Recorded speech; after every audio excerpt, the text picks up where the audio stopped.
When I opened my eyes, I was already inside the hotel. I remember shaking hands with a man in a gray suit earlier that afternoon, his cold palm pressing a brass key into mine.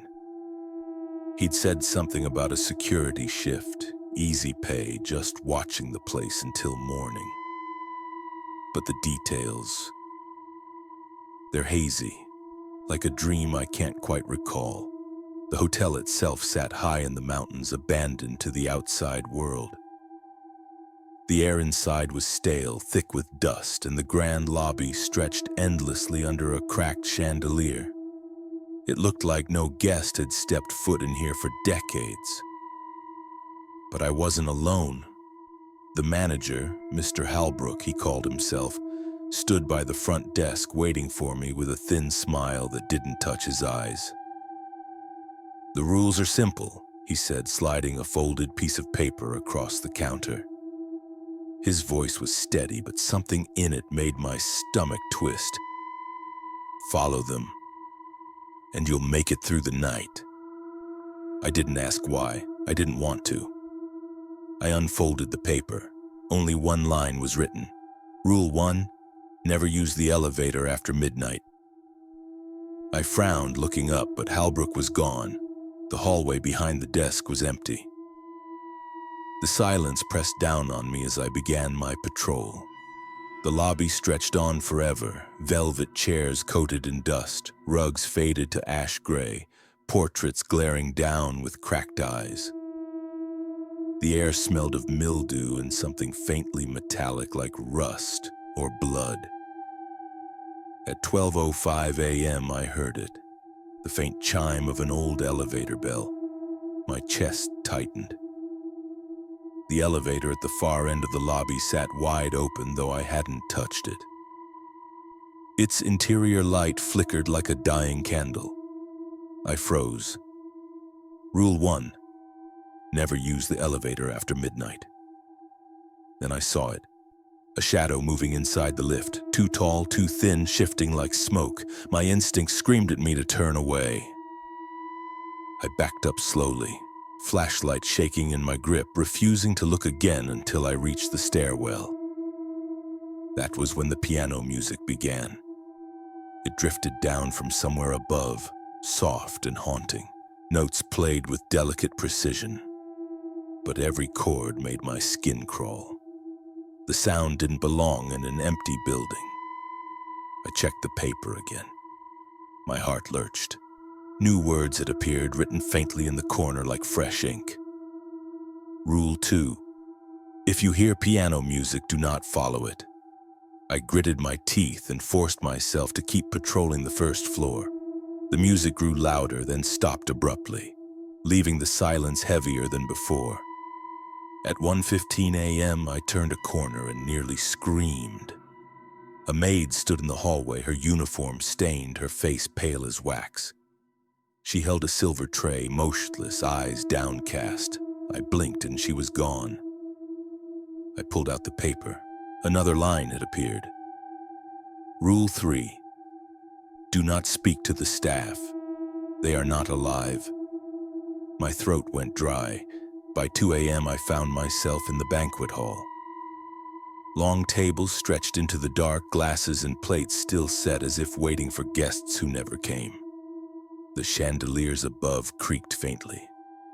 Then I heard it. Soft laughter, high-pitched, childlike. I spun around, flashlight beam darting across empty tables. The sound echoed again, closer. My stomach knotted. Another rule appeared on the paper, the ink still glistening. Rule 4, if you hear children, leave the room immediately. I bolted from the banquet hall, footsteps pounding, laughter trailing behind me until the heavy doors slammed shut. By 2:45, I climbed to the second floor. The carpet muffled my steps, but the silence was worse here, thicker, suffocating. I passed an old office door. My curiosity got the better of me. The knob was cold. I twisted it slowly. The door creaked open. Inside, the lights flickered violently. A figure crouched in the corner, long arms bent at impossible angles. Its head jerked up, eyes hollow and glowing faintly. I slammed the door shut, heart hammering in my throat. The paper shook in my hand as a new line appeared. Rule 5. Never enter the manager's office after 3 a.m. At 3:20, I passed the grand staircase that spiraled down into the basement. A low hum vibrated up through the floor like machinery running underground. I leaned closer.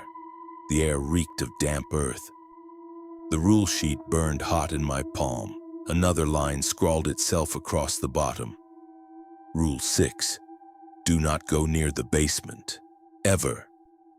The hum grew louder, then stopped suddenly as if something realized I was listening. At 4 a.m., the chandeliers above the lobby flickered, then went out. My flashlight dimmed to a weak glow. In the darkness, I saw them, silhouettes standing at the far end of the lobby, tall, motionless, faceless. They tilted their heads in unison. I stumbled back, nearly tripping over a chair. The paper pulsed with fresh ink. Rule 7.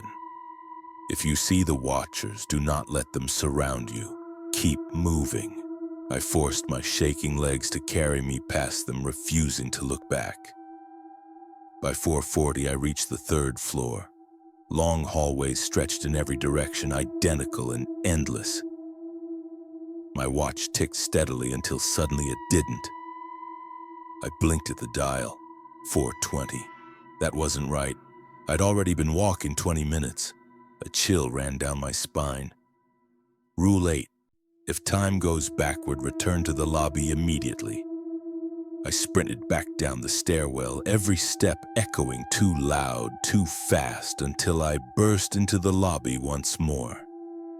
The elevator bell chimed again. By 5:10, the walls themselves seemed to breathe. Wallpaper peeled like skin, portraits shifted when I passed, their eyes following me. I ducked into a lounge, desperate to catch my breath. That's when I saw the mirror. It was tall, cracked, leaning against the far wall. My reflection looked wrong, distorted, smiling though I wasn't. A final line crawled across the paper in jagged ink. Rule 9. Never look into the mirrors. They remember you. I dropped my flashlight. The reflection kept moving even as I scrambled away. By 6 a.m., the rules burned against my palm. The paper had nearly filled itself. I locked myself in the lobby office, refusing to leave until morning. At 6:45, I heard footsteps, slow, deliberate. Then a knock at the door. "Shift's over," a voice said lightly. "Open up." I checked the camera monitor. The hallway was empty. The knocking grew louder, the voice sharper. "Open the door." The paper bled with its final warning. Rule 10. Between 6:30 and 7, do not answer the door, no matter who it sounds like.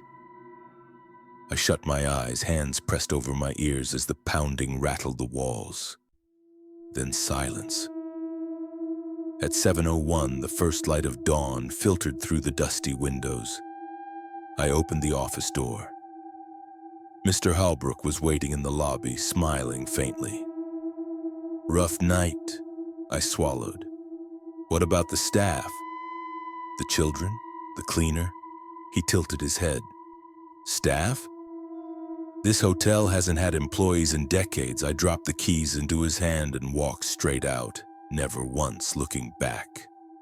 The hotel wasn't abandoned, it was hungry, and I had barely escaped.